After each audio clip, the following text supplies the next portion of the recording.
እፎይ እንዴት ዋላችሁ? አብዲ እንኳን ደህና መጣሽ። ሰላም ናችሁ? ይመስገን ነው። አንድ ጥያቄ ነበር። ቅድሚያ እዚህ ጋር ጥያቄው ላይ እስልምና ከመሐመድ በፊት ነበረ አለ ብለህ ታምናለህ? አዎ ታምናለህ? አዎ አምናለሁ። እስኪ አንድ ማስረጃ ስጠኝ። አንድ ማስረጃ ስጠኝ። አላህ ሱብሓነሁ ወተዓላ በቁርአኑ ቦታውን ያው አንቀጹን ከፍትልሃለሁ። አሁን ማካነ ኢብራሂሙ የሁዲየን ወላ ነስራንየን ወላኪን ካነ ሙስሊማን ወላኪን ካነ ሐኒፈን ሙስሊማን ወማ ካነ ሚነል ሙሽሪኪን ይላል። እሱ መሐመድ ነው የነገረህ እኮ ማስረጃ የምናመጣው እኛ ከኛ ከምናምነው ነው። ታዲያ እኔ ደግሞ የጠየኩህ ከመሐመድ በፊት ነው።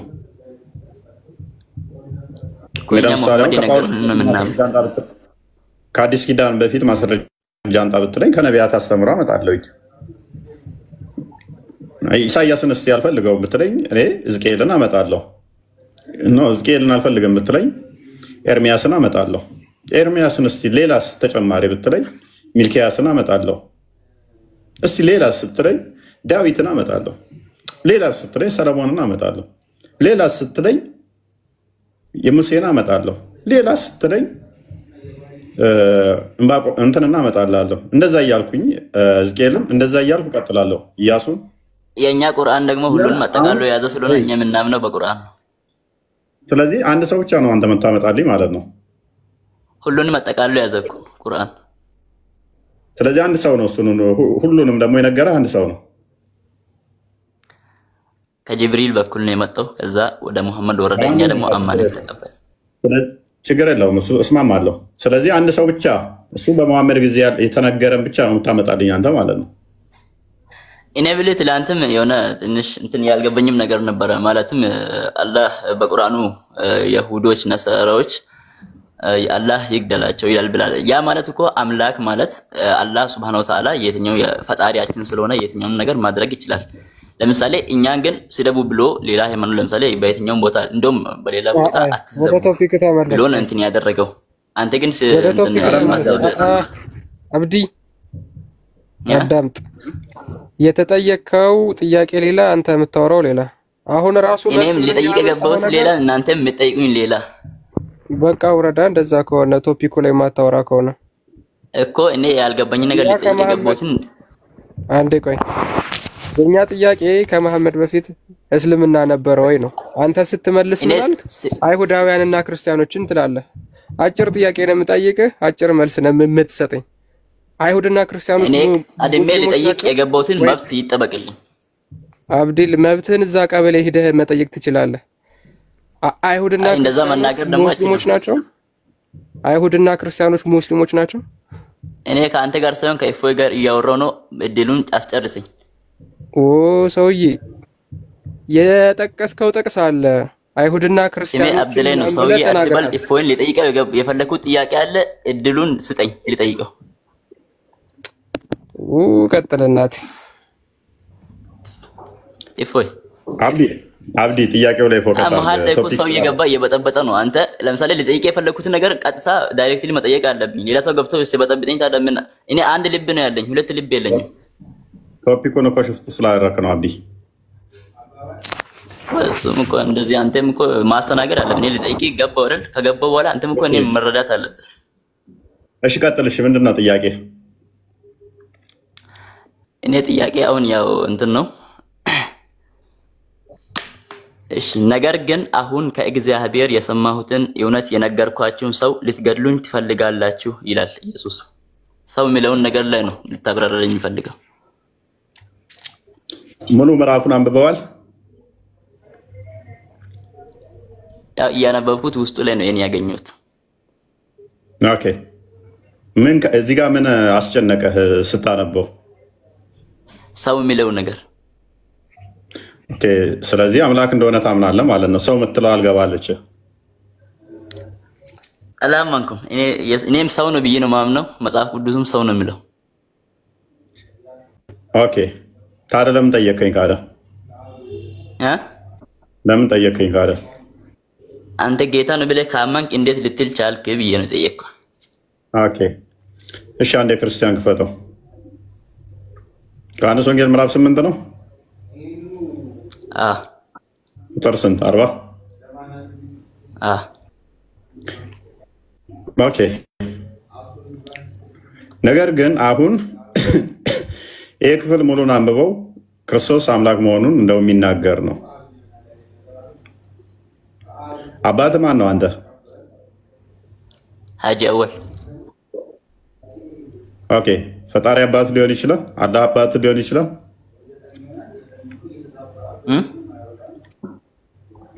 ኤኒዌይስ ነገር ግን አሁን ከእግዚአብሔር የሰማሁትን እውነት የነገርኳችሁን ሰው ልትገሉኝ ትፈልጋላችሁ። አብርሃም እንዲህ አላደረገም አላቸው። ስለማን ነው እያወራ ያለው? ክርስቶስ ነው አይደለ እያወራ ያለው? ኢየሱስ ምን ነግሯቸው ነው ሊገሉት የፈለጉት? እኔ በነገሩት ነገር ሳይሆን ሰው በሚለው ላይ ነው እንትን ያለው። አንዴ ሊገሉት የፈለጉት እኮ የነገራቸው ነገር ስላለ እኮ ነው እኮ ሰው ያለበትን ነው የፈለጉት። በምንም ጉዳይ እንትን ይስማሙ ያወሩ ሰው የሚለው ላይ ምክንያት ነገርና አንተ ከቁጥር 20 አካባቢ ጀምሮ ይነግራቸዋል። ሊገሉበት ይነግራቸውና በዛ ምክንያት ነው ሊገሉት የፈለጉት። እሱን አታውቅም ብሎ ነበርና ጠይቀው ውስጥ እኮ ሰው የሚለውን አንብቤዋለሁ። ሰው የሚለውንና ኦኬ አንብቤያለሁ ብለሃል። ሶሪ አንብቤያለሁ ስላልክ ለምንድን ነው ሊገሉት የፈለጉት? ሊገሉት የፈለጉት ለምንድን ነው? እኔ መግደላቸው ላይ ሳይሆን ሰው የሚለውን እንድታብራራልኝ ነው እፎይ እኮ ሊገሉት የፈለጉት ይህንን ጥያቄ ስጠይቅ ለምንድን ነው ነው? እኔ ደግሞ ጥያቄ ለምንድን ነው ሊገሉት የፈለጉት? እሺ ማብራራቱን አልፈለክም ወይስ ሰው የሚለውን ቃል እንዴት ነው ነው? እኔ አሁን ያልገባኝ ነገር ነው። ለምንድን ነው እሱ ሊገሉት የፈለጉት? ራሱን ሰው ያለው እሺ ለምንድን ነው እሱ ቀድሜ እሱ ማለት እኮ ለምንድን ነው ቅድሚያ ሊገሉት የፈለጉት? እሱን መልስልሃለሁ እንጂ ቀላል እኮ ጥያቄ ነው። አንተ ስትመልስ እኔም መልስልሃለሁ። አያለ ክፍሉን ከቁጥር 30 አካባቢ ጀምራ አንብበዋል። በትንሹ ከ20 ጀምራ ብታነባው አሪፍ ነው፣ ግልጽ ይሆንልሃል። አንብበዋል። አንተ ካነበብክ አስረዳኝ። አላነበብኩም። ኦኬ ክፍሉ የሚያወራው ስለ ክርስቶስ አምላክነት እንደው የሚናገር ነው። በባርነት በኃጢአት አለመያዝ የሚያወራ ክፍል ነው። ክርስቶስ በስጋ የተገለጠ አምላክ ነው። ስለዚህ ቃል አምላክ እንደመሆኑ በስጋ የተገለጠ ስለዚህ ፍጹም ሰውም ነው ብለን እናምናለን። ራሱን ክርስቶስ የሰው ልጅ እያለም ይጠራል። ለዚህ ነው ማቴዎስ ወንጌል ምዕራፍ 16 ላይ ከቁጥር 13 ጀምሮ የሰው ልጅን ሰዎች ምን ይሉታል ብሎ ይጠይቃቸዋል ማለት ነው። ደቀ መዛሙርቶቹ የሰው ልጅ ሰዎች ማን ይሉታል ብሎ ሲጠይቅ በስጋ እንደመገለጡ የሰው ልጅ ብሎ ራሱን ይጠራል። ከአብ የተገኘ እንደመሆኑ ማን ብለው ይጠሩታል ብሎ ይጠይቃቸዋል። አንዳንዶቹ ከነቢያት አንዳንዶቹ ኤልያስ አንዳንዶቹ እንትን ብለው ይላሉ ማለት ነው።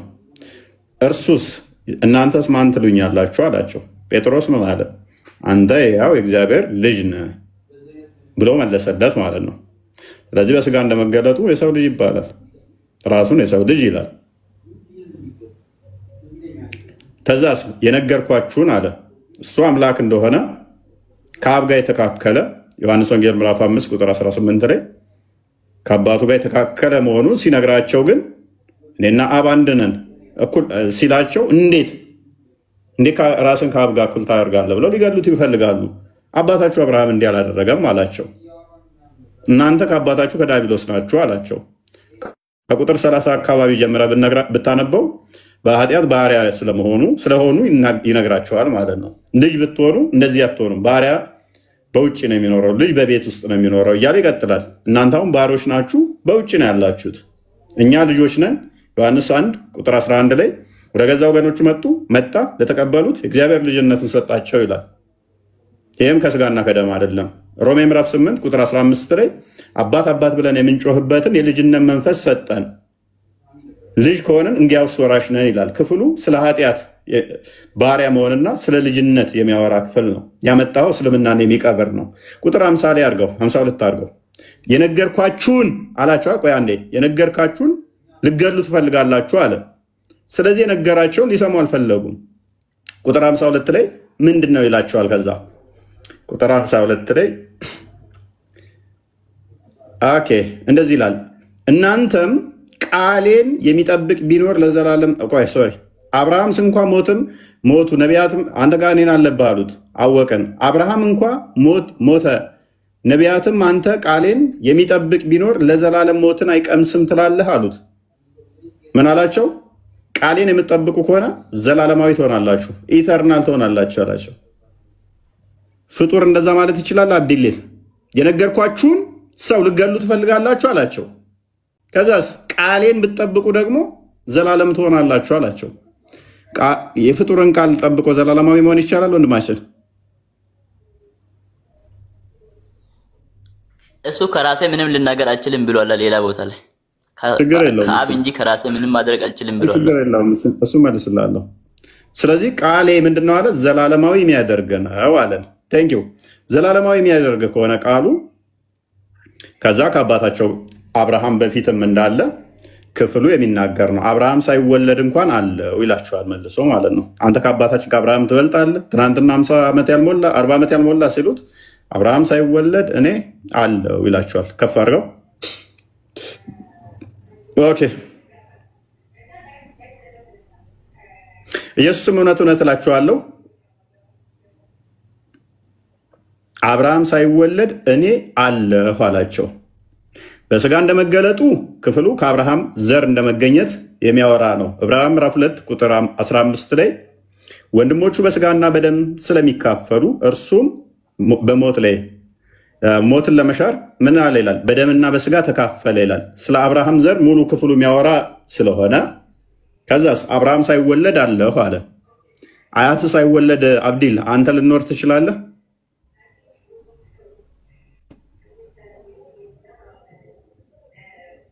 አብርሃም አብዲል ሶሪ አያት ሳይወለድ አንተ ልኖር ትችላለህ? አልችልም። ታዲያ እንዴት ነው እሱ ኢየሱስ ከቁጥር 30 አካባቢ ጀምሮ የአብርሃም ልጅ እንደመሆኑ ዘር እንደመሆኑ የሚናገር ክፍል ነው የጠቀስከው? እዚህ ጋር መጣና ግን አብርሃም ሳይወለድም አለሁ አለ። ሰው ብቻ ከሆነ እንዴት ከአብርሃም በፊት ሊኖር ቻለ?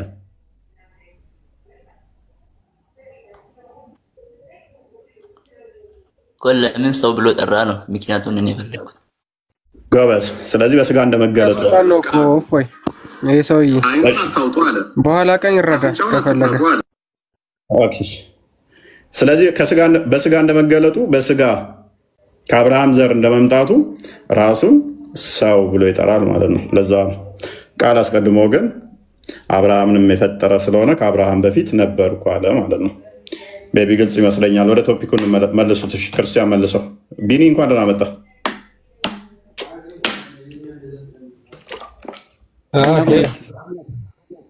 ሰላም ብያለሁ ሁላችሁንም። ታላቁ ቅድም ተገናኝተናል። እሱ ጋር ቆስጢ ክርስቲያንዬ በውስጥ ጽፍልሃለሁ። ኦኬ ሰላም ብያለሁ። በጣም እግዚአብሔር ያጽናው ወንድሜ።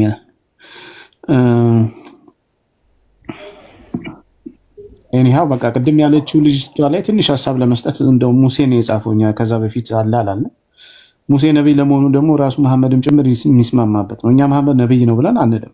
የሙሴን ነብይነት በብዙ ማረጋገጥ ይቻላል። ኦኬ ከሱ በኋላ በተነሱት ማረጋገጥ እንችላለን። በኋላ ደግሞ ፋይናሊ ጌታችን ራሱ በስጋ በተገለጠበት ጊዜ ስለ ሙሴ መስክሮልናል። እኛ ብዙ ምስክር አለን ሙሴ እና የህገ ልቦና ሲባል ያልተጻፈ ህግ ነው። ያልተጻፈ ህግ ካላመጣችሁ አስቀድሞ ያሉት ነቢያት ትክክል አይደሉም ወይም እነሱን መጥቀስ አይቻልም ነው። ስለዚህ እኛም እንደዛ እንድናርግ ነው። ለሰረ የፈለጋቸው አርጊመንት አልገባኝም። በእርግጥ ክሌማቸው እነሱ ነው ክሌም ያደረጉት ከመሐመድ ክሌማቸው ምን መሰለ ከዛ እሱን ይጠይቁና የአሸር መጽሐፍ ያን የነበረ ነው ከሙሴ በፊት ይሉህና ከዛ ወዲያ እሱን አምጣ ይሉሃል። ማስረጃ ስትላቸው እስልምና ለመኖሩ አንተ ከአሸር መጽሐፍ ላይ ክርስትና መኖሩን ማስረጃ አንጣ። እንደዛ አብርሃም እንደዛ እንደሚያምን አንተ እንደምትለው ወይንም እንደዛ አይነት መጽሐፍ አንተ ገባኝ። አሻር መጽሐፍ እኛ መለኮታዊ መጽሐፍ ነው አላልንም። ደግሞ አርጊመንት ሲያነሱም ደግሞ ሲጀመር እነሱ የራሳቸውን መሰረት መተው የለባቸውም እኮ። እንደው ለክርስቲያኖችና ለአይሁዶች የተሰጠው ተውራትና ኢንጂል እስካላቸው ድረስ መሰረታቸውን ለቀው ጥያቄ መጠየቅ የለባቸውም እኮ። ሙስሊሞች አንዳንዴ እንደዛ ብለው ሲሉ አሻር መጽሐፍ ሳለ ለምን አልጠቀሰውም ብለን እኮ እኛን ጠይቃቸዋለን።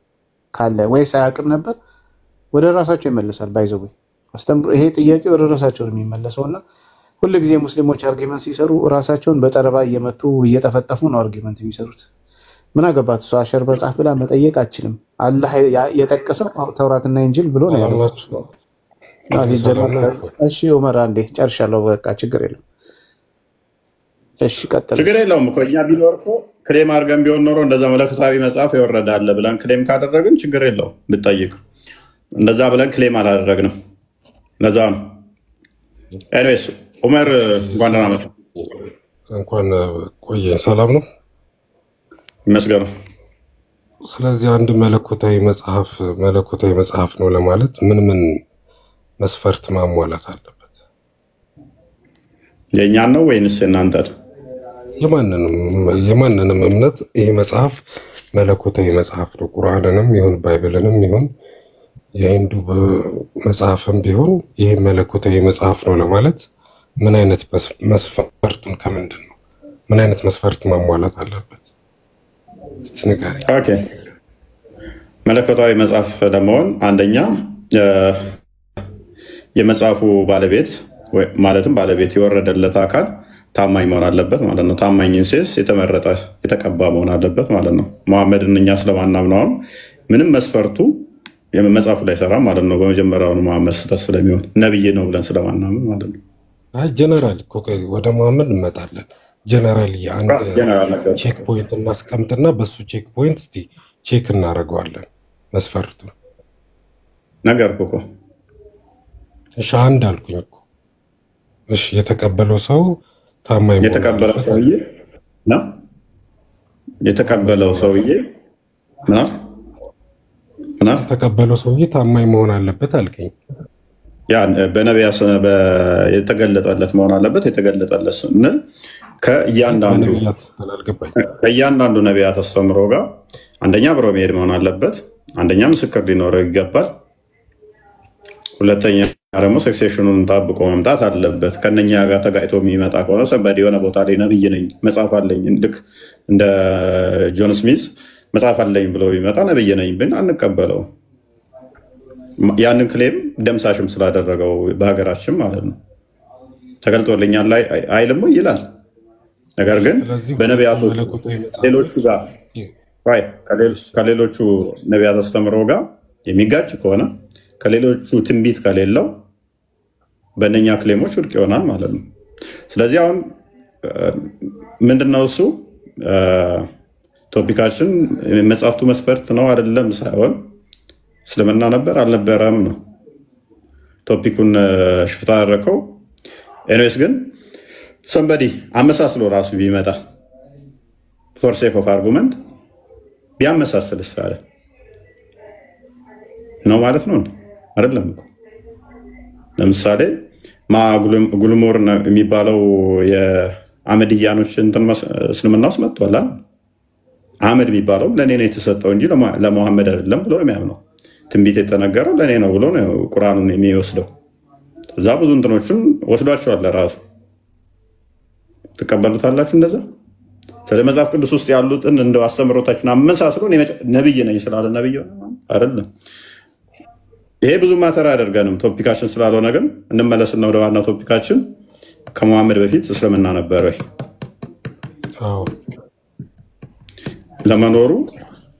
ለመኖሩ አንድ ማስረጃ ከመሐመድ በፊት ማቅረብ እንችላለን። ማስረጃውን ከምንድን ነው የምትፈልገው? እንግዲህ ከመሐመድ በፊት ከተባልክ መቼም መሐመድን አጠቅስልኝም።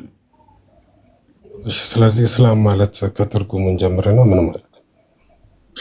ደስ ያለ አበልና ትርጉሙን አንተ እንዳስተምረውቱ ማስረጃ አንጣና ቀጥታ። ስለዚህ ሰሚቲንግ ዩር ዊል ቱ ጋድ ማለት ነው አይደል? የራስህን አሳልፈህ ለአምላክ መስጠት፣ ለአምላክ መታዘዝ ማለት ነው አይደል? ጣዖት አምላክ የሆነችም እኮ ለሚያመልኩት አምላክ ይገዛሉ። ስለዚህ እነሱ ሙስሊም ናቸው እያልከኝ ነው? አመሰግናለሁ። ጣዖት አምላኪዎችም ለሚያመልኩት ጣዖት ይገዛሉ። ስለዚህ እነሱም ሙስሊም ናቸው። ለአንድ አምላክ እነሱም ለአንድ ለዛ ለጣዖታቸው ይገዛሉ፣ አንድ አምላክ ብለው። ስለዚህ ጣዖት ነው አምላክ ወይስ አንደኛው አምላክ ማን ነው የሚለውን መነጋገር አለብን ማለት ነው። እኛ ምን እናምናለን? ከአንዱ ከእግዚአብሔር እኛ ከምናመልከው ራሱን ከገለጠው ውጪ ሁሉ ጣዖት ናቸው ብለን እናምናለን። አምላክ ነው ስላልከው አምላክ አይሆንም፣ ጣዖት ነው ሁሉ። ለምሳሌ ዘዳግም 6:4 ላይ ያለው ከሱ ውጭ ሌላ አምላክ አለ ብለህ ታምናለህ? አላምንም። ከሱ ውጭ ያለ ጣዖት ነው ሁሉም። ስለዚህ እንደዛ ከሆነ ደግሞ ዘዳግም ምዕራፍ 6:4 በጠቀስከው መሰረት ሁሉ ጣዖት ከሆነ እኛ ለምሳሌ አላህን ያንተን ከአርሽ በላይ ያለውን ሁለት ቀኝ እጅ ያለውን ከሌሊቱ 9 ሰዓት የሚወርደው ጣዖት ነው ብለን ነው ምናምን ይወጣህ ነው እኮ አንተም እኮ ከርሱ ላይ ነው አይደል? ያው ለመገዛት ብለህ ያመጣኸው የጠቀስከው ጥቅስ መገዛት ለማንኛውም ለምሳሌ ኤፌሶን ምዕራፍ 5 ቁጥር 20 አካባቢ ላይ ባሎች ለሚስቶች ይገዙ ይላል። ስለዚህ ሙስሊም ሴቶች ባሎቻቸውን እያመለኩ ናቸው ሙስሊም ናቸው ብለህ ልጠቅስልኝ ነው? መገዛት የሚለው ሙስሊም ነው ብለህ ስለወሰድከው ስለዚህ ሚስቶች ባሎች ለባሎች ስለሚገዙ ስለዚህ እምነት ሙስሊም ናቸው ባሏን እያመለከች ነው ማለት ነው። ሲሊ አርጉመንት ማለት ነው እኮ። ስለዚህ አብርሃም ሲያመልክ የነበረው አምላክ ማን ነው? ኢየሱስ ያመልክ ነበር። መገዛት ማለት ይኸውልህ በዛው ከወሰድከው ነገርኩ። ይሄ ለማንኛውም ጣዖታውያን ለሚያመልኩት ሁሉ ይገዛሉና እነሱንም ሙስሊም ናቸው ብለህ ትወስዳለህ። ይሄ ስህተት ነው። ስለዚህ ምን ውስጥ ይመጣል መሰለህ ወንድማችን? አምላክ ማን ነው የሚለውን እንምጣበት ማለት። ስለዚህ ምን ይመጣል ማለት ነው? እውነተኛው አምላክ ሙስሊም የሚባል እምነት አለን እንዲህ የሚል ማስረጃ ይኖር ይችላል? ማንነቱ ላይ ትተን አንዴ ምናልባት ሀሳብ መስጠት ከተሻለ ዑመርም ታረግ ደስ የሚለኝ ነገር ምን አለ መሰለህ? ማን ነው የሚለውን ነገር ትተውና ለምሳሌ በቁርአኑ አላህ ተገልጧል አይደለ? አልወለደም፣ አልተወለደም፣ ሚስት ሳይኖረው እንዴት ልጅ ይኖራል ተጽፏል አይደለ? ቆይ አንዴ አዳምጠኝና ከዛ ታወራለህ። አይ ላቀሉ ነገሩን እስቲ አንዴ ቆይ አዳምጠኝ መጀመሪያ ዑመር ፕሊዝ። መገለጫዎቹ ላይ ብታተኩር ደስ ይለኛል። ለምሳሌ አልወለደም አልተወለደም የሚለው ኮር ዶክትሪን ነው አይደለ? በእስልምና ውስጥ ትክክል። አንደኛ ይሄን ያዝልኝ። ሁለተኛ አላህ ልጅ የማይወልደው ሚስት ስለሌለው ነው የሚለው ሁለተኛ ኮር ዶክትሪን ነው አይደለ? ከአንደኛውን ጀምር። በቃ ከአንደኛውን ጀምርና እስቲ ቆይ አንዴ እግዚአብሔር ይወልዳል ታደምጠኝ ጥሩ ነው እኮ አዳመጥኩ። አንድ በአንድ እኮ እንዳይበዛብን አንድ በአንድ እንዲሁ። እሺ በቃ አንድ በአንድ ስንሄድ ለምሳሌ ሁለተኛው ላይ ተመጣለኝና ከቁርአን በፊት ባሉት መለኮታውያን መጽሐፍት ውስጥ በሙሉ አምላክ ልጅ የማይወልደው ሚስት ስለሌለው ነው የሚል አንድ ማስረጃ ሰጠን። ከዛ አለቀ ጨረስን ማለት ነው። እንኳን በመጀመሪያ እስቲ ቁርአን ላይ አልከኝ እኮ አምላክ አይወልድም አይወለድም ይላል አልከኝ። ባይብል አምላክ ይወልዳል ይወለዳል ነው የሚለው? ጥያቄ ይዛ አይደለም እንደሞደ መጠን ቶሎ ትረዳኛለህ ብዬ ነው ወዲ ጨርሼ ቁጭ ያልኩት። እናጥረውና እኮ ለምን የለውም እንዴት አለ የሚለውን የቁርአኑን ደግሞ ሁለተኛ አለናል። አንድ በአንድ እኮ ቀስ ብለን ልናወራል ልታስረዳኛለህ።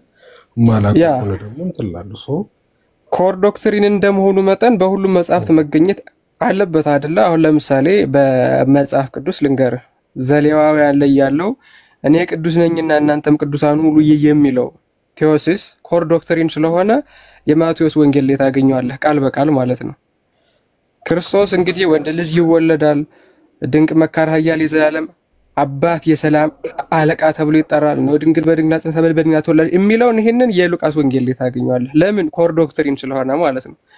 ስለዚህ የሆነ ትምህርት ኮር ዶክትሪን ነው ማለት በአንዲት መጽሐፍ ብቻ የሚገኝ አይደለም። throughout all books መገኘት አለበት። እንደዛ ከሆነ አላህ ማይወልድ ማይወለድ ነው የሚለው ትምህርት ለእስልምና ኮር ዶክትሪን ከሆነ ከዛ በፊት ባሉት መጽሐፍት መገኘት አለበት ማለት ነው አይደለም? ታዲያ መጽሐፍ ታዲያ እግዚአብሔር ይወልዳል ይወለዳል ይላል። እንደሱ ካለ በቃ አንተ ይወራይ ትክክል ነው። ኦኬ በጣም ጥሩ። ስለዚህ ለአምላክ ልጅ እንዳለው ካሳየው እስልምና ስህተት ነው ማለት ነው አይደለም? ኦፍ ኮርስ እስቲ ያሳየኝ። አሳይ። ልጅነትን ግን ዲፋይን በመጽሐፍ ቅዱስ አባትነት በመጽሐፍ ቅዱስ ምን ማለት ነው? ይሄንን ልንረዳ ይገባል። በመጀመሪያ አንተ ልጄ ነህ ዛሬ ወልጄሃለሁ አሉ። ባዮሎጂካሊ ወለደው ማለት ነው? ቴልሚ በቃ እኮ ተበላህ እኮ አለቀ እኮ ነገርኛ እኮ አንተ ልጄ ነህ ዛሬ ወልጄሃለሁ አሉ። ባዮሎጂካሊ ወለደው እያልከኝ ነው? ችግር የለውም። አንዴ ክርስቲያን መጽሐፈ ምሳሌ ምዕራፍ 30 ቁጥር 4ን ታወጣልኝና እናየዋለን። መጽሐፈ ምሳሌ ምዕራፍ 30 ቁጥር 4 ላይ ይሄ ሰውዬ ለአምላክ ልጅ እንዳለው ካወቀ እስልምና ሐሰት ነው ብሎ ይቀበላል። በብሉይም በሐዲስ ኪዳን ምንም ማሳየው አንዴ ቆይ። እሺ ይሄው ወደ ሰማይ የወጣ የወረደስ ማን ነው? ነፋስንስ በእጁ የጨበጠ ማን ነው? ውሃንስ በልብሱ የቋጠረ ማን ነው ካለ በኋላ ልብ ብለህ ስማ። የምድርን ዳርቻ ሁሉ ያጸና ማን ነው? ይህን ታውቅ እንደሆንህ ስሙ ማን ነው? ቀጣይስ ምን ይላል? ዑመር ስላይተም ስለማይታይ ነው ምብልኝ በደንብ ነው የሚታየው። ስሙ ማን ነው ብሎ ማን ነው የሚለው? ቀጣይ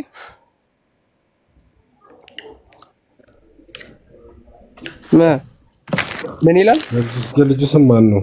ኤግዛክትሊ የልጁ ስም ማን ነው? ስለዚህ ሰማያትን ያጸና ፍጥረትን በሙሉ የፈጠረ አድማስን በሙሉ የወሰነ እግዚአብሔርና ማን ደሞ አለ ይላል? ማን አለ ይላል? ልጁ። ስለዚህ ለአምላክ ልጅ እንዳለው ይሄው ከብሉይ ኪዳን አየን። አንደኛ ልጅነትን ዲፋይን አሁን ደግሞ የአምላክ ልጅ ተብሏል።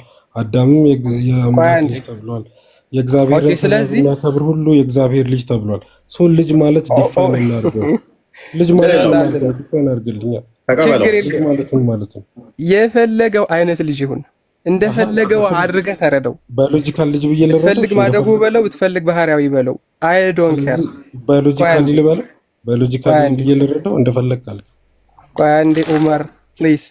ስለዚህ ምን ነበር ያልከኝ ቅድም? አምላክ ልጅ አለው የሚል ካሳየኸኝ እስልምና ሐሰት ነው ብለህ ነበር። ሐሰት ነው ወይስ አይደለም? ልጅ ማለት ምን ማለት ነው? ኦኬ እሺ በጣም ጥሩ።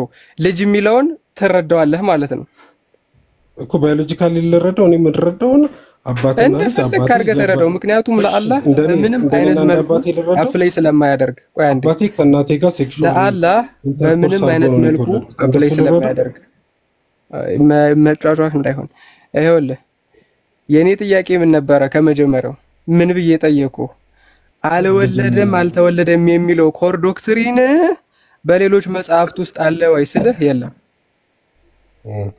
ስለዚህ ባይ ዲፎልት ለአምላክ ልጅ ያለው የሚለውን ባሳይህ ምን ትሆናለህ ስልህ ምን አልክ አንተ?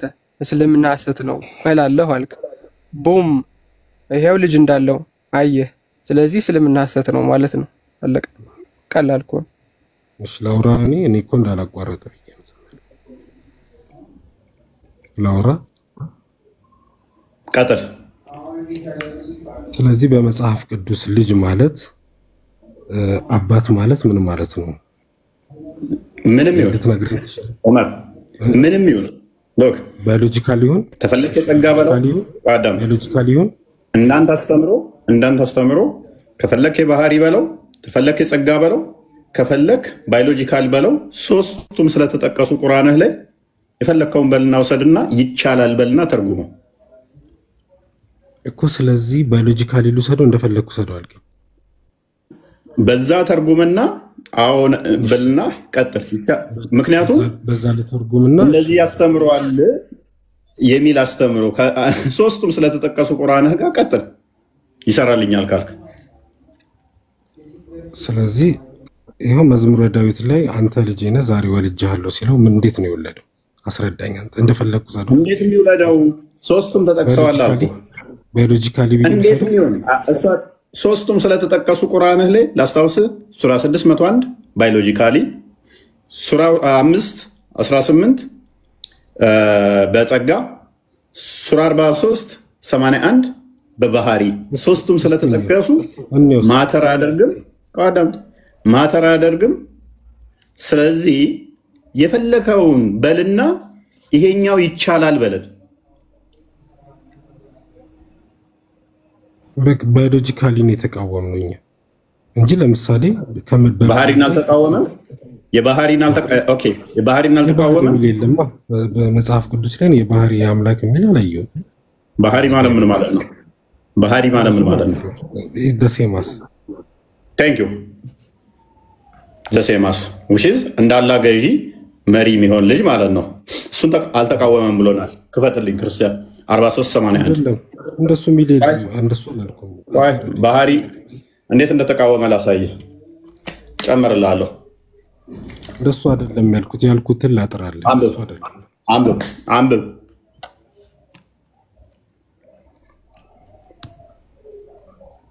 ጨምርልሃለሁ።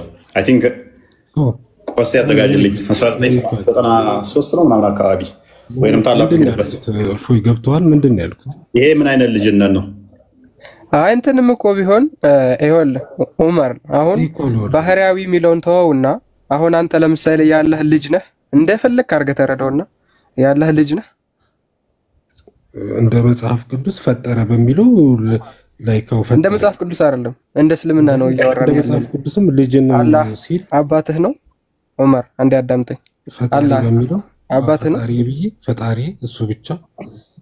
ኦኬ ስለዚህ አላህ አባትህ ነው ወይ ነው ወይም አይደለም ነው የምትለኝ ነው ወይስ ዴፊኒሽን እናርጋ? እንደ አባቴ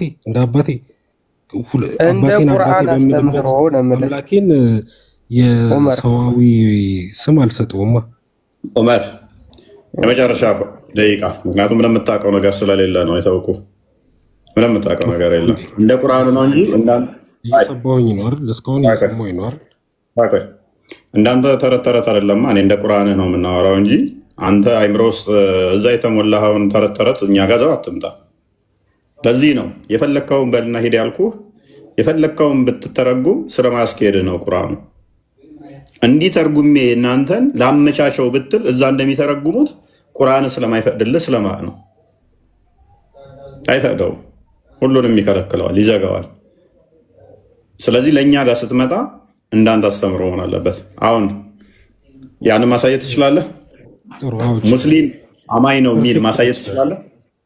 እሺ ከፍል አድርገህና ግን አንዴ ቻሌንጅ ደስ ስለሚል ከፍል አድርገህና መረጃውን ክፈት እኮ አንዴ ልጠይቅህ እኮ አይደል? ሁለታችን ወደ አንድ ፖይንት እንመጣ። ከመሐመድ በፊት እስልምና ነበር የሚል ሙስሊም እከሌ ነበር የሚል አንድ ማስረጃ እርሶስ ወይ ከቁርአን ውጭ ነው ማስረጃው የምፈልገው? ከመሐመድ በፊት እያልኩ መሐመድን ልታመጣልኝ ነው እኮ። ላይ ቁርአን ላይ አብርሃምም ሙስሊም እንደነበረ ይነግረናል።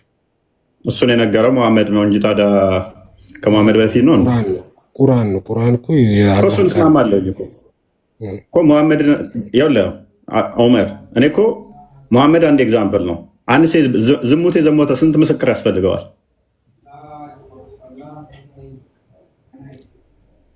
ላይክ 3 4 ሰው ያስፈልገዋል፣ ያውም ወንዶች። እንዴ መሐመድን ብቻ ካደ ለዚህ ሁሉ ማስረጃ አንድ ሰው ብቻ ታመጣልኛለህ? ከዛ ከሱ በፊት የነበሩት መጽሐፍ አለ እያልከኝ ከቁርአን እሱ እኮ እኔ እኮ አይደለም ብዬ እንትን አይደለም።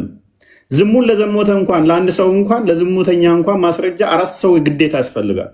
4 ምስክር ወንዶች፣ ያውም ሴቶች ከሆኑ እጥፍ ነው የሚሆነው። ያውም በዝሙት ጉዳይ ላይ ሴት ተቀባይነት የላትም 100 ብትሆን ብቻ። ኤኒዌይስ ግን ለእንትን ሲሆን ግን በፊቶቹ ስለተናገረው ሲሆን ግን ሙሐመድ ብቻ እመን እያልከኝ እኮ ነው። ለአንተ ትክክል ነህ። ቆይ አዳምጥ። ለአንተ ትክክል ነህ። ለእኔ ግን ይሄ አይሰራም። ምክንያቱም ሙሐመድን ራሱ ስለማላምነው ማለት ነው፣ ስላልተቀበልኩት። ሙሐመድ የሚደግፍልህ ከሙሐመድ በፊት ይህንን ክሌም ሰፖርት የሚያደርግ አርኪኦሎጂካል ኤቪደንስ ሊሆን ይችላል፣ ሂስቶሪካል ኤቪደንስ ሊሆን ይችላል፣ ወይንም ደግሞ ዲቫይን የሆኑ ቡኮች አሉ ብለህ ከምታምነው እከሌ ሙስሊም ናቸው የሚል ማስረጃ ልትሰጠኝ ትችላለህ? ነገሩን ላቅልልህና እስኪ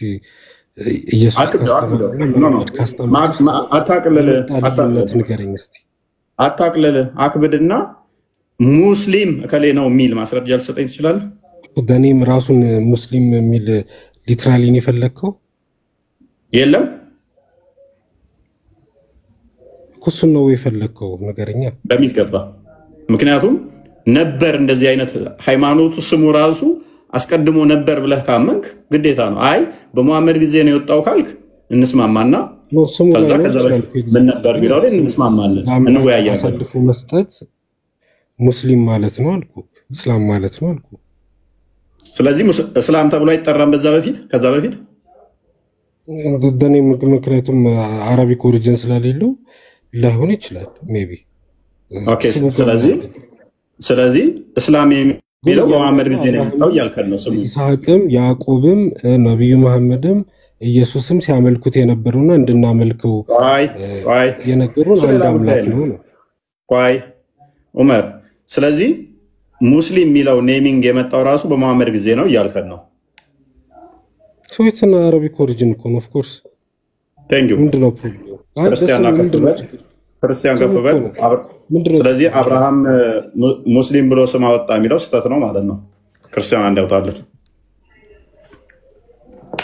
አረቢ ቁርአን ግልጽ አረብኛ ቋንቋ ብቻ ነው ይላል አረብኛ ነው ብሎናል አዳምጣ እስላም ማለት ሙስሊም ማለት አረብኛ ነው ብሎናል ስለዚህ አብርሃም ደግሞ ሙስሊም እንትን አረብ ካልሆነ ስለዚህ ከዛ በፊት የለም ብሎናል ስለዚህ እኛው ደግሞ ስህተት ይሆናል ማለት ነው ቀጥላ ክርስቲያን ሌላ ጨብጭብለት ለዑመር አረቢክ ወርድ ነው ቃሉ የለም ብሏል ቴንኪው እናመሰግናለን እስላም የሚለው የለም አረቢክ ወርድ ነው ማነው አብርሃምም አረብኛ ተናጋሪ ስለሆነ አያውቀው ቀጥል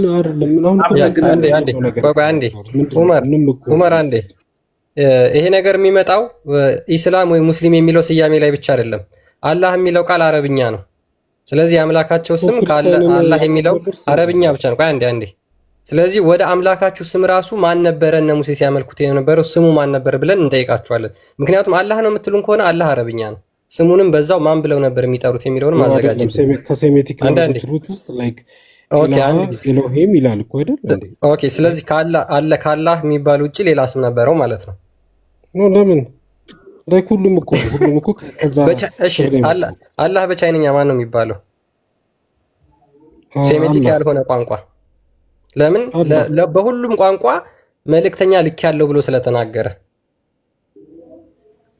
እኮ ታዲያ እኮ ራሱ አላህ እንደጠራበት የነገረን ስም እኮ ነው አላህ ቀደምት ደግሞ መጽሐፍት ላይ ይሄ ኤሎሂ ካንተ ጋር እኮ እንትን ይላል አይደል ይሄ ለምሳሌ ሴሜቲክ ያልሆኑ ቋንቋዎች እንደ ቻይንኛ ኮሪያኛ ጃፓንኛ አፍሪካ የመሳሰሉት ሀገራት እንዳለ የሚለው ሩት ወርድ አብረ ተደረባ ስታወራ አዳመጥኩ አይደለ አንዴ ተረጋጋ ስታወራ አዳመጥኩ እኔ ደግሞ ላውራ ሉክ በሁሉም ቋንቋ ሱራ 14 ቁጥር 3 ላይ በገዛ ወገኖቻቸው ቋንቋ ለሁሉም ነቢያትና መልእክተኛ ልክ ያለው መጽሐፍም አውርጃለሁ ብሎ ስለሚናገር ስለዚህ ለሁሉም ከወረደ በቻይንኛ ያላህ ስም ማን ነበረ ይሄን አዘጋጅ ይሄንን ላንብብልህ ከዛ በኋላ ሉክ አንተ የተናገርከው ማለት ነው በአላህም ሃይማኖት ተገቢውን ትግል ታገሉ ኧረ ተደርባት ተራስ ወይ ባክባክ አንዴ ልጠይቅኝ አይደል አንዴ ቆይ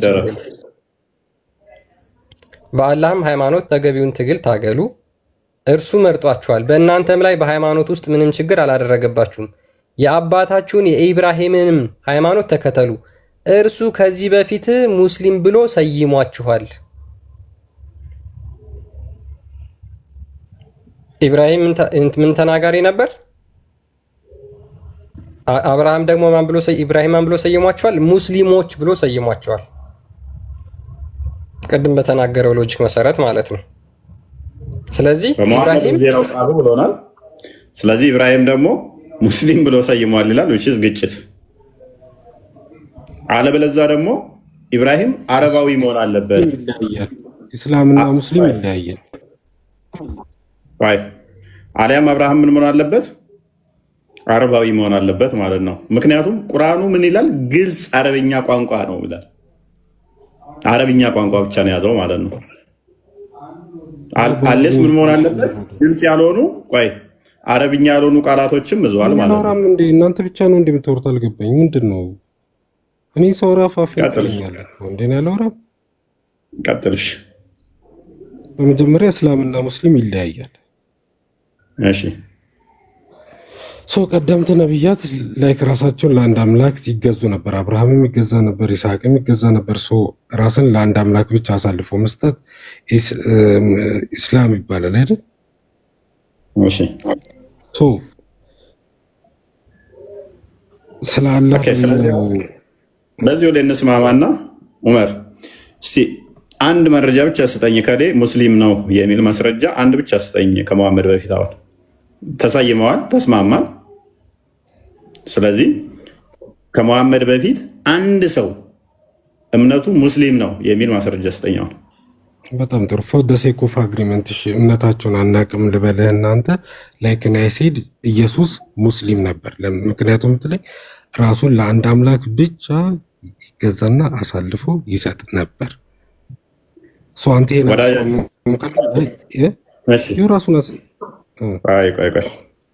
እንትኑ ሳትግባ የእሱ መጀመሪያ ደረጃ አላህን የፈጠረው ሙሐመድንም የፈጠረ ጌታ ነው፣ በስጋ ተገለጠ። ሚታርክ እኛን ስንመለስ እንደዚህ ነው። ሚታርጋት የቱ ጋር ነው የፈጠረው? አሳየኝሽ እኮ ሚታርጋት ላሳየ። ኤፌሶን ምዕራፍ 2 ቁጥር 10 ክፈተው። ክርስቲያን ክርስቶስ አላህን የፈጠረው ሙሐመድንም የፈጠረ ነው። ሙሐመድ ራሱ ቢክደውም ሙሐመድንም የፈጠረ ክርስቶስ ነው። ለመልካም ፈጠረ፣ ሙሐመድ ጥፋት ቢሰራም ማለት ነው። እኛ ፍጥረቱ ነንና እንመላለስበት ዘንድ እግዚአብሔር አስቀድሞ ያዘጋጀው መልካሙን ስራ ለማድረግ በክርስቶስ ኢየሱስ ተፈጠርን። ሰው ማን ነው የተፈጠረው? በኢየሱስ ክርስቶስ ነው የተፈጠረው። አንድ ላይ ክፈትልኝ፣ 1:3 ላይ ክፈትልኝ ዮሐንስ። አንዴ በይሄንን ነው ወይ ይሄንን ነው መጀመሪያ አረጋጋ። ቆይ ሁሉ በእርሱ ሆነ በቃል ከሆነው አንዳች እንኳ ያለ እርሱ አልሆነም። ያለ ቃል የሆነ አንዳች የለም። ሁሉ የተፈጠረው በማን? በቃል ነው የተፈጠረው። ያ ቃል በስጋ የተገለጠ ነው። ስለዚህ ሙሐመድ የማን ጥፍጥፍ ውጤት ነው? የክርስቶስ የቃል የአካላዊ ቃል ሙሐመድን የፈጠረው ማን ነው? ቃል ነው ማለት ነው። ስለዚህ ያ ቃል ደግሞ ከአብ ጋር ነበረ፣ ከአብ የተካከለ ነው። የአብ የባህሪ ልጅ ነው። እንደዚህ ከመለስን በኋላ ከዛ ምን ይመጣል? አንድ አምላክን አምልኩ የሚለው አስተምሮ ለምሳሌ ዋቄ ፈታ የሚያምኑት ለምሳሌ ኢትዮጵያ ውስጥ ባል እንትን ዋቀ ተወኮ ለፈፍ ሰሚከ ኑሜ ብለው ያምናሉ። ሰማይና ምድርን የፈጠረ አንድ አምላክ አለ፣ በሱ እናምናለን ብለው ያምናሉ። ስለዚህ እንደዚህ ልጅ አስተምሮ መሰረት ዋቄ ፈታ ሁሉ ሙስሊም ነው እንደዚህ ልጅ አስተምሮ መሰረት ማለት ነው። ኢየሱስ ፈጠረ የሚለውን ያሳየኝን እንየው። አዳምጥ።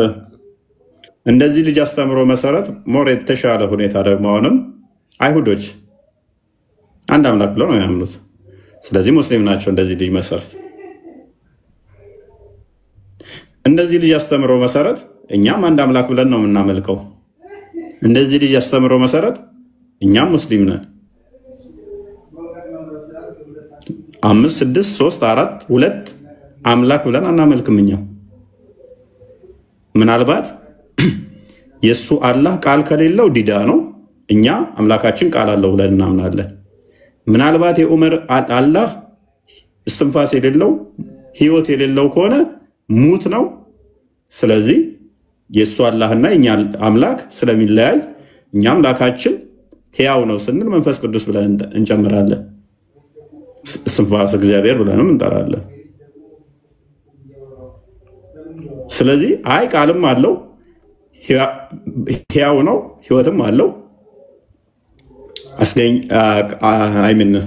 ልብ አለ ብለን እንደምናምነው የሚያምን ከሆነ አጣላንም አንድ የሚለው ማለት ነው። አንድ ራሱ መተርጎም ስላለበት ግን የሱ ፈርዘር ከዛም በላይ ሄድና ብዙ እንትን ውስጥ ይገባል። ሂጃቡ አለ። ሂጃቡ ፍጡር ነው አይደለም? የሚያውቀው ነገር አይኖርም የሚገለጠው ማለት ነው። እጆች አሉ። ስንት እጅ አለው? አያውቀው። እጁ ፍጡር ነው ፈጣሪ ነው? የተገጣጠመን የተነጣጠለ ነው? ስንት ጣቶች አሉት? ማዕት ውስጥ መግባት ሳንፈልግ ማለት ነው። ኢየሱስ ፈጥሯል አልከኝ። እሱ ልታሳየኝ ነበር። ችግር የለውም። አሁን አየነው እሱ አይንን መነጽርን በደንብ አስተካክለውና ይወጣላል። ስለዚህ አልገባኝም። ነገ በደንብ ሪካርድ ይለቁላል። ሪካርድ አደራ ሜንሽን አርጉት፣ ኡመርን ሜንሽን አርጉትና በደንብ ነገ ይደርሳል። ስለዚህ በግልጽ ለመጠየቅ አልችልም፣ ማሳየት አንችል። ቆይ ኡመር ይበቃል። ስለዚህ በግልጽ ምንድነው እሱ ኡመር እያለን ያለው ማምጣት አንችልም። አብዱ ሱፊያ ቢኒ የተወሰነ እንደወራ ላርኩኝም አንተ ብቻ ነው። ይበቃል። ከቢኒ ጋር ሰዓት እየሄደብኝ ስለሆነ ሰዓት ሄደብኝ። ኡመር ይበቃል፣ ሰዓት ሄደብኝ። ጥሩ መልስ ሰጥተናል፣ እናመሰግናለን። ሰላም ነው እፎይ? ሰላም ነው። እንዴት ነህ? አለን አልሐምዱሊላህ። አባብኔ ልተኛ በቃ ታላቅየት ወይ ታናግረዋለህ? እኔ እንትን ልበልህ አናግረው አንተ። አይ እናንተ ስላላችሁ ችግር የለም። ሁሉ መምህር ችግር የለም። ቀጥል። አብዱ ሱፊያንና አብዱላ አያህ የሚለውን የተወሰነ ደቂቃ ስጧቸውና ሰዓት ሄደብኝ። እኔም ጨርሱ። አይ እኔ ምንም እንትን የምለው ነገር የለኝም። አሃድ የሆኑ እናንተ ትጨርሳላችሁ። አንድ ቪዲዮ ታሳያችሁ። ምናልባት ደምሳሽ እንትን ያለበትን መሐመድ ልኮኛል ብሎ ራሱ በቪዲዮ የተናገረበት አለና እንዴት ነው ቻሌንጅ ሊያደርጉት የሚችሉት ደምሳሽን? እኔ የመጨረሻው ጥቁር ነብይ እኔ ነኝ፣ ይሄን ደግሞ መሐመድ ነው ይላከኝ ይላልና እንዴት ነው ሙስሊሞች ደምሳሽን ሊጠይቁት የሚችሉት? ስሙት ቪዲዮ የደምሳሽን መጣት ማንንም አልበድሎ አስቆመው።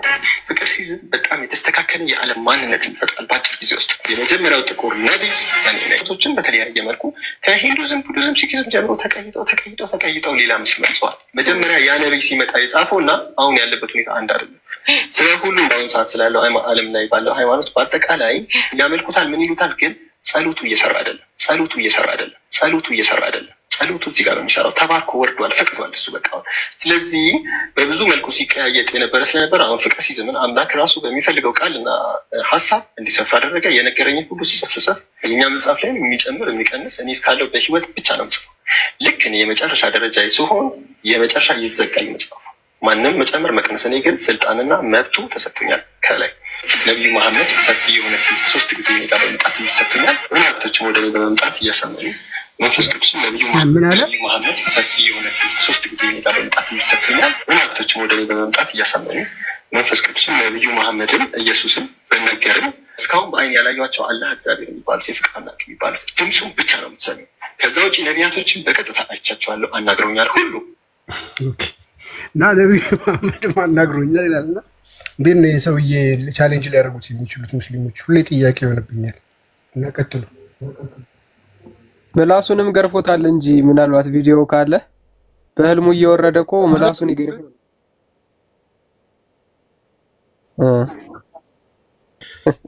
እዚህ ያሉት ኡስታዝ ራሱ ገብተው ማለት ነው ማስረጃ ብለው ጠይቀውታል። እና ስሙት። እሱም ይሄ ቪዲዮሽ ላሰማችሁ። አጭር ነች ግን በደምዳሜ ብሎ ይዘጋል። ነቢይ አይመጣም። ከመጣ እንኳን ይልሃል። ከመጣ እንኳን ጥቁር ጣሪ የለም። ብራዘር እኔ ሙስሊም ነኝ።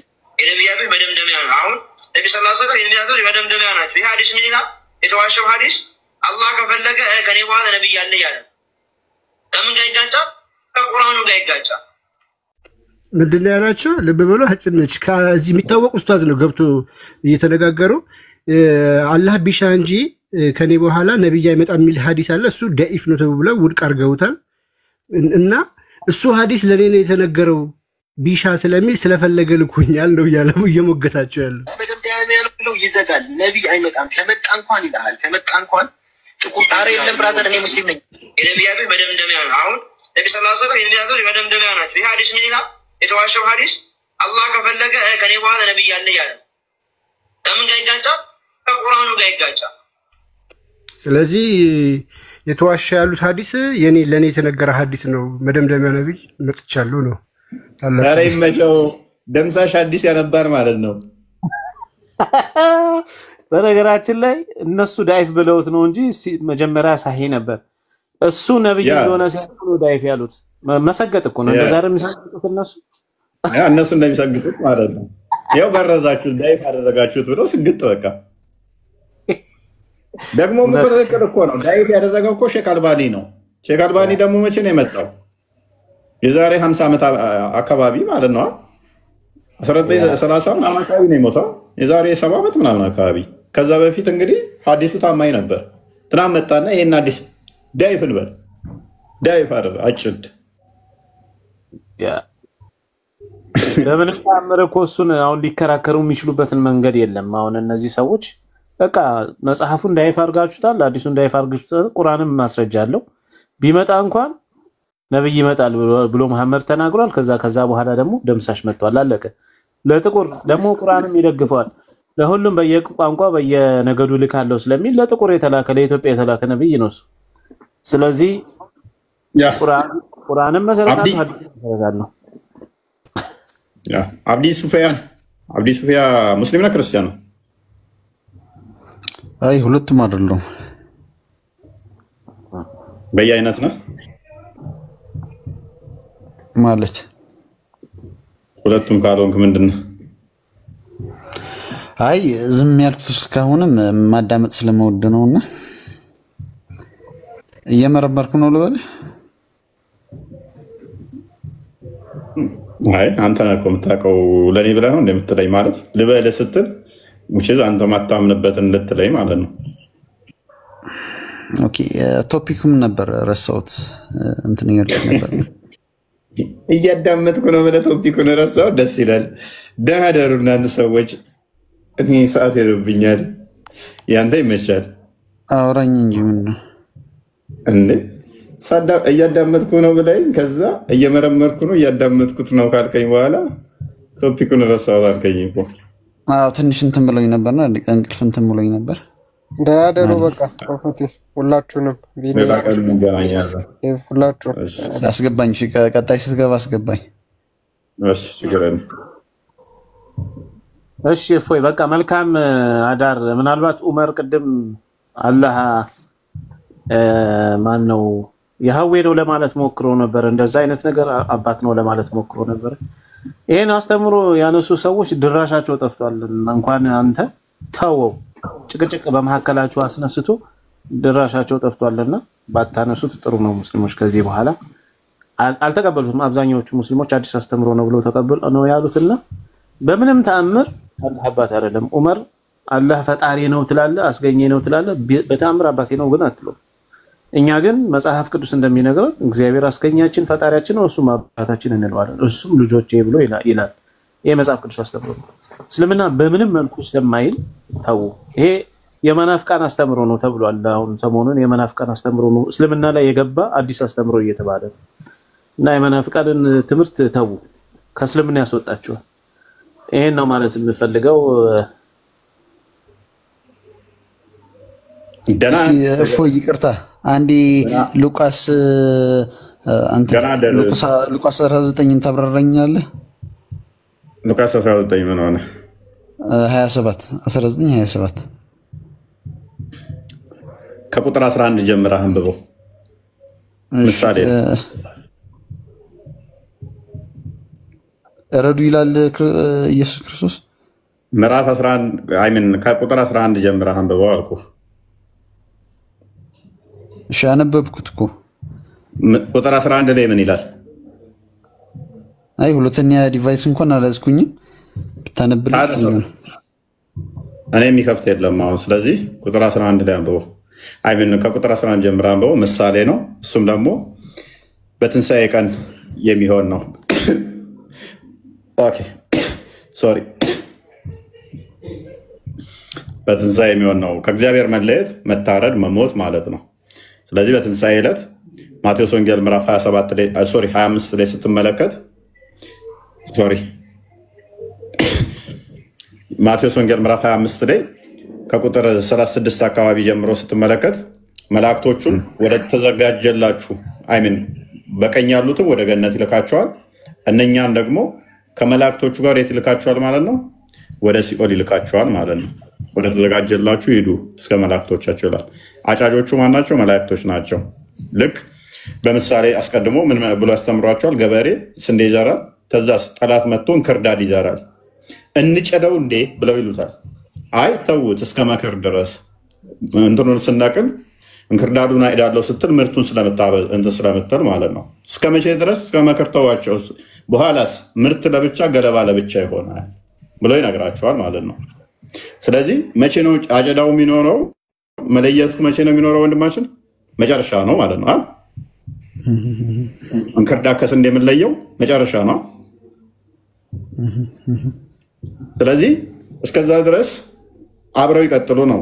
አብረው ይቀጥሉ፣ ችግር የለውም። ምንም እንትን ራእይ ላይም ስለሚናገረው ጠማማው ይጥመም ቀናው ይቅና ስለሚል ማለት ነው። ስለዚህ መጨረሻ ላይ ግን መላእክቶቹ ይመጡና ያይዳሉ ማለት እንክርዳዱን ለብቻ ያደርጋሉ፣ ምርቱን ለብቻ ያደርጋሉ። ክርስቶስ ከመላእክቱ ጋር ይመጣል ይላል ማቴዎስ ወንጌል ምዕራፍ 25 ላይ ከቁጥር 30 ጀምሮ በደመና እንሆ ይመጣል ከቅዱሳን መላእክቱ ጋር ይላል።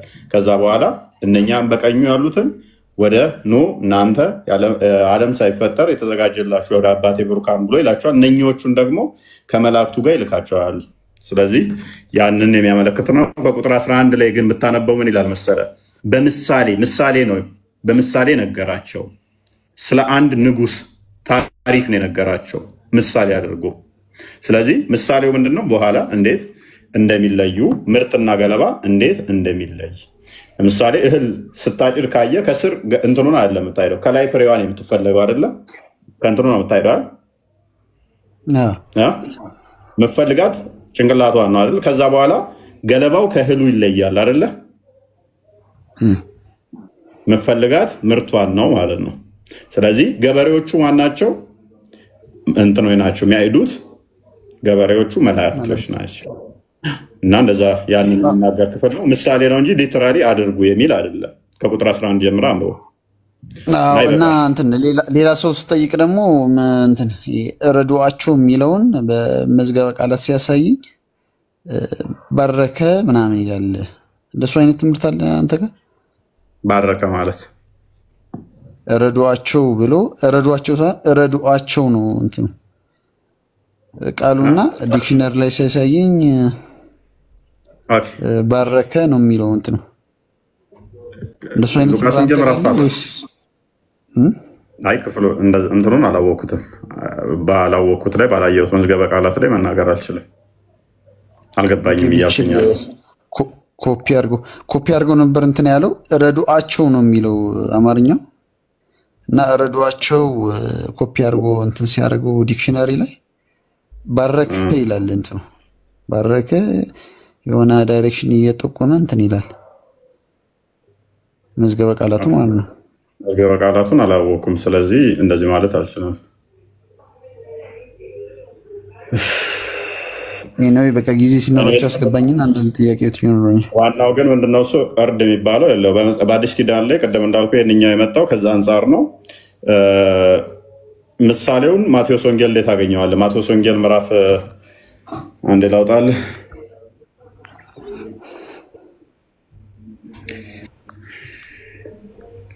ኦኬ ማቴዎስ ወንጌል ምዕራፍ 13 ቁጥር 30 ላይ ጀምሮ ብታነበው ቅድም የነገርኩ ታሪክ አላል ተዋቸው አለ። እስከ መከር ጊዜ አብረው ይደጉ። በመከር ጊዜ አጫጆችን እንክርዳዱን አስቀድመው ለቅመው በሰዓት ለማቃጠል በየነዶ እሰሩ፣ ስንዴውን ግን በጎተራዬ ክተቱ እላለሁ አለ። ምን ያደርጋቸዋል? ይለያቸዋል ማለት ነው። የሚያሄዳቸው የሚላኩት ማናቸው? መላእክቶች ናቸው። መላእክቶች ይላኩና ያደርጋሉ። እርሻውም ዓለም ነው። እርሻው ምንድነው? ዓለም ነው። ይሄ ዓለም ማለት ነው። ተዋቸው ተባለ ማለት ነው። እርሻውም ዓለም ነው። መልካሙ ዘር የመንግስት ልጆች ናቸው። መልካሙ ዘር ማናቸው? መንግስት ልጆች ምሳሌ ነው።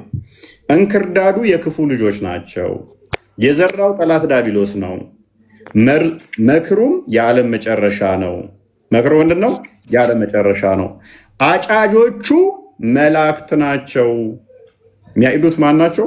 መላእክት ናቸው። እንግዲያስ እንክርዳድ ተለቅሞ በእሳት እንደሚቃጠል በዓለም መጨረሻ እንዲህ ይሆናል። የሰው ልጅ መላእክቱን ይልካል፣ ከመንግስቱም እንቅፋቱን ሁሉ አመፅን ሁሉ የሚያደርጉትን ይለቅማል፣ ወደ እቶነ እሳትም ይጥሏቸዋል። ስለዚህ በምንድን ነው የሚጥሏቸው? የእግዚአብሔርን ቃል ባልሰሙት በእግዚአብሔር ቃል በዛ ሴፍ ይመትሯቸዋል ማለት ነው። የእግዚአብሔር ቃል ሴፍ ነው። ዮሐንስ ራእይ ምዕራፍ 1 ላይ ዮሐንስ ምዕራፍ 1 ሶሪ አንድ ሌላ አንብበው ቁጥር 16 ይሆን 15 ሶሪ አንድ ቼክ ላድርግልህ።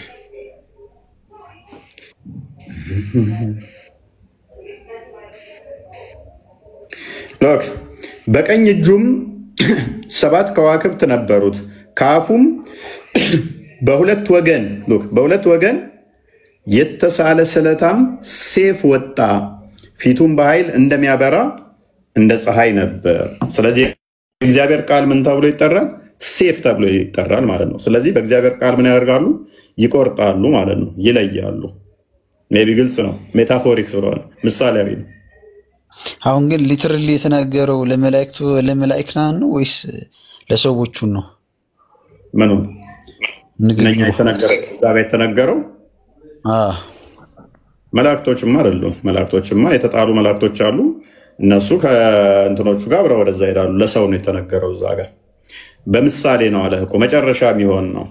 መላእክቶቹ ምንድነው የሚሰበስቡት? አጫጆቹን በምሳሌ አምጥቶ አሁንም ነገረው። ይሄ መቼ ነው የሚሆነው አለ? በመጨረሻው። ሞት በእኛ ምን አለ መሰለ በሁለት ይከፈላል። አንድ በህይወት እያለ ሞታል ተብለህ ልትባል ትችላለህ። ከትንሣኤ በኋላ ግን ወደ ገሃነም መግባት በራሱ ሞት ከእግዚአብሔር ስለተለየ ማለት ነው። ስለዚህ የሚለዩት ደግሞ ምንድነው? የእግዚአብሔርን ቃል ስላልተከተሉ ስላልተገበሩ፣ የእግዚአብሔርን ቃል አለማድረጋቸው ለመከተላቸው ደግሞ የእግዚአብሔር ቃል ከሚያደርጉት ይለያቸዋል ማለት ነው። ስለዚህ የእግዚአብሔር ቃል ደግሞ ምን ተብሏል? ሴፍ። ስለዚህ ሴፍ ሚል ብታገኝም በመጽሐፍ ቅዱስ ላይ ምንድነው እሱ? ቆርጦ የሚጥል ነው። መቁረጥ ማለት ማረድ ተብለ ሊባል ይችላል። ስጋ ከነፍስ ከተለየች ከታረድክ ለምሳሌ ትኖራለህ በህይወት? ስጋና ነፍስ ከተለያየ አይኖርም። ስለዚህ ልብ በል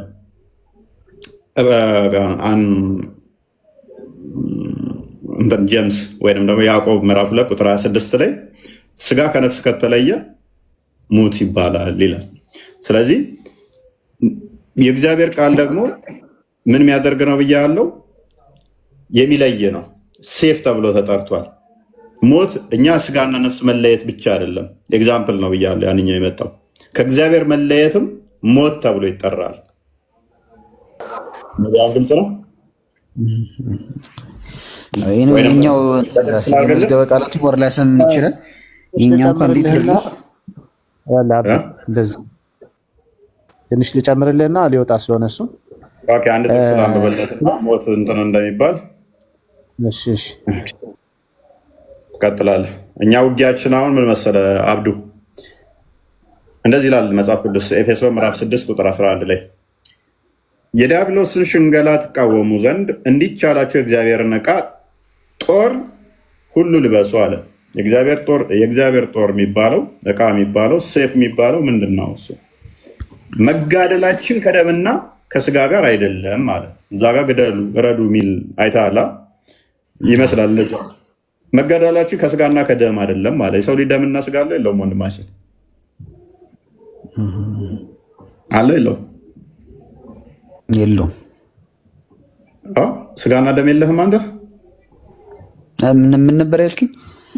መጋደላችን ከስጋና ከደም አይደለም ማለት። የሰው ልጅ ስጋና ደም አለ የለውም? አለው እንጂ። ስለዚህ መጽሐፍ ቅዱስ ምን ይላል? የምንጋደለው ከስጋና ከደም ጋር አይደለም ማለት። ከአለቆችና ከስልጣናት ጋር ከዚህ ከዓለም ገዢዎች ጋር ሎክ በሰማያዊ ስፍራ ካሉ ከክፉ መንፈሳውያን ሰራዊት ጋር ነው እንጂ አለ። ስለዚህ መጋደላችን ከምንድን ነው? ከርኩሳን መናፍስት ጋር ከሆነ ከስጋና ደም ይሄ እንደኔ አጥንት ስጋ ካለው ጋር ካልሆነ መጋደላችን ሎክ የምንጋደለው ከሱ ጋር ካልሆነ ሰንበዲን ስለማረድ ስለመግደል አንነጋገርም እንደ አዲስ ኪዳን ማለት ነው። ስለዚህ ክፉ ልብ በል። ስለዚህ በክፉ ቀን ለመቃወም ሁሉን ፈጽማችሁ ለመቃወም እንድትችሉ የእግዚአብሔርን ዕቃ ጦር ሁሉ አንሱ አለ። የእግዚአብሔር ዕቃ ጦር ምንድን ነው? እሱ ክፉን ለመቃወም ስጋና ደም አይደለም የምንወጋበት ምንገልበት፣ ሴጣንን ልንወጋበት ማለት ነው። ሴጣንን በወጋው እንደዚህ ይላል፣ እንግዲህ ወገባችሁን በእውነት ታጥቃችሁ የጽድቅንም ጦር ለብሳችሁ በሰላም ወንጌል በመዘጋጀት እግሮቻችሁ ተጫምተው ቁሙ ይላል። ስለዚህ የምንታጠቀው ምንድነው? ወንጌልን ነው። የወንጌል ቃል የእግዚአብሔር የጦር ዕቃ ይባላልኛ። ቅድም እንዳልኩ ክፉን ከመልካሙ የምንለይበት የምንቆርጥበት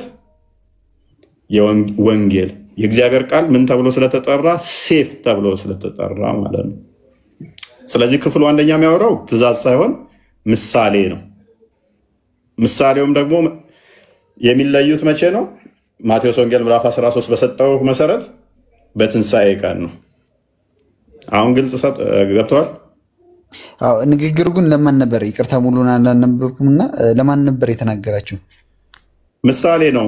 ምሳሌ አንድ ንጉስ ነበረ እንደዚህ ብሎ የሚናገረው እሱ ጋር ለነበሩት ወይም ደግሞ ለሐዋርያት ምናምን አይደለም ነው እንጂ እነሱ እኮ ናቸው ሰምተው ይጻፉልን። ቢኒ ቀጥል።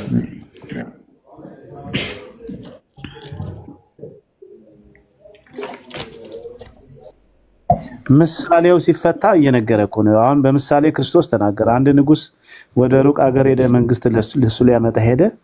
ከዛ ምናንን ሰጣቸው እያለ ምናን ስላላተረፉ ሰዎች ስለነሱ ሰዎች ነው የሚናገረው።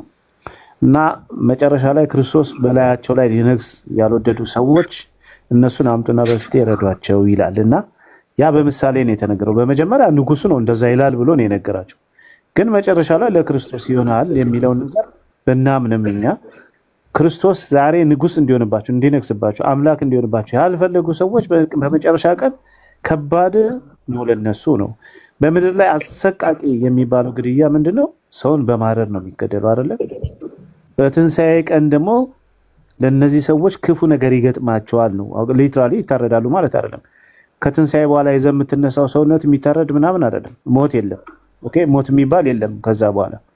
ስለዚህ ይሄ በመታረድ በምናምን እንትን የሚል ነገር የለም። ዘላለማዊ ነው። ስቃይ ራሱ ዘላለማዊ ነው። ኦኬ፣ በሲኦል ገብተህ ዘላለም ነው የምትሰቃየው በዚህ በስጋ ማለት ነው።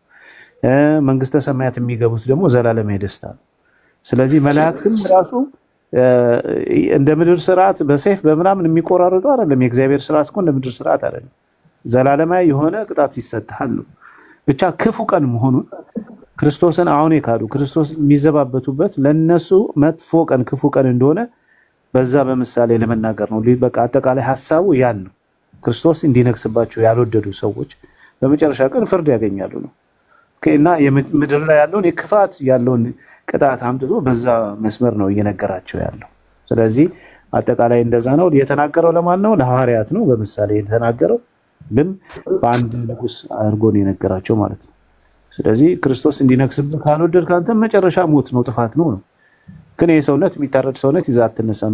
በትንሣኤ ጊዜ ዘላለማዊ ሰውነት ይዘህ ስለምትነሳ አይሞትም፣ አይበሰብስም። በዚሁ በኃጢአት ከሰራ ዘላለማዊ በዚህ ሰውነት ስትቀጣ ትኖራለህ። ቅድስና ከሰራ ደግሞ በዘላለም በደስታ ትኖራለህ። ኦኬ። ስለዚህ የሚታረድ ሰውነት የለም በትንሣኤ ቀን። ሀያ መርሐባ 60% ይመስለኛል። አሁን ደክሟቸዋል መሰለኝ። ቀጣይ አብዱ በዛው ያ ምሳሌው የመጣው ራሱ እንድነግስባቸው የማይፈልጉትን ነው የሚለው አይደለ? ክርስቶስ ደግሞ ምን ብሏል መሰለ? ማቴዎስ የዮሐንስ ወንጌል ምዕራፍ 18 አንብባት። ንግስና ከዚህ አይደለም ብሏል።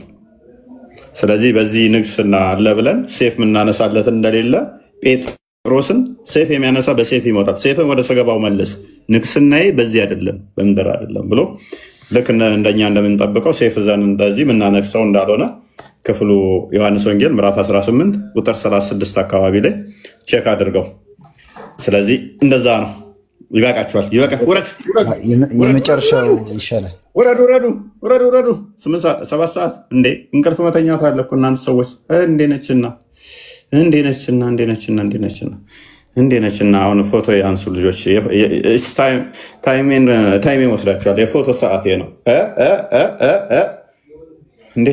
እንዴት ነው የፎቶ ሰዓቴን ወሰዷ? ሰው መተኛት አለበት። እና እንዴት ናችሁ? እስልምና ከመሐመድ በፊት አለ ብለውን እንዴት ነው ሞገቱ ነው መረጃ መጥቷል። ወይ ቀልድ እናንተ ወይ ቀልድ። እስልምና ከመሐመድ በፊት መረጃ እናመጣለን። ድፍረት እኮ ነው። በጣም ድፍረት ነው። በጣም ድፍረት። አንድ መልዕክት ላስተላልፍላችሁ። በጣም ማስተዋል ያለባችሁ ነገር ምንድነው? እሱ ሙስሊሞች በአሁኑ ሰዓት ላይ ኡስታዞቻቸው ቅጥፈቶቻቸውን እየተረዱ መጥተዋል፣ እየገባቸው መጥተዋል። እና እኔ ጋር ሙስሊሙ ነው በቃ ከስር እንደምታዩት አብዛኛው ገስት ላይ ማላስገባችሁ ምንድነው ቦታ እንግዲህ 9 ሰው ብቻ ነው የሚይዘው። ከዛ አንጻር ነው ተረዱኝ አላስገባዋችሁ። በሌላ ጉዳይ አይደለም እህት ወንድሞቼ ሙስሊሞች ለማላስገባችሁ ለዛ ነው። ገብታችሁ ብንማማር ደስ ይለኝ ነበረ። አብዛኞቻችሁ መግባት ትፈልጋላችሁ ነው ቤት።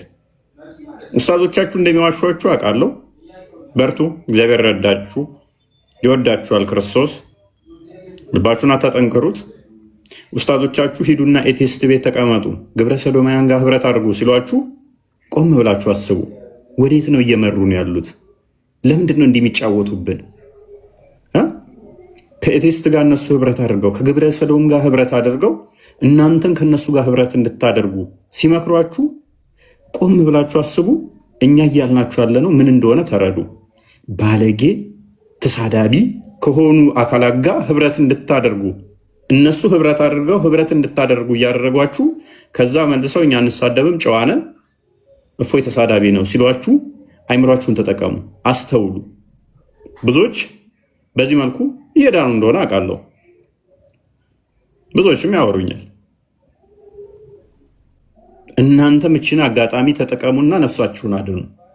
ኡስታዞቻችሁ ይቀጥፋሉ በየቀን አይደለም የራሳችን ላይ የራሳቸው መጻፍቶች ላይ እንደሚቀጥፉ እያያችሁ ነው፣ እንደሚዋሹ ማለት ነው።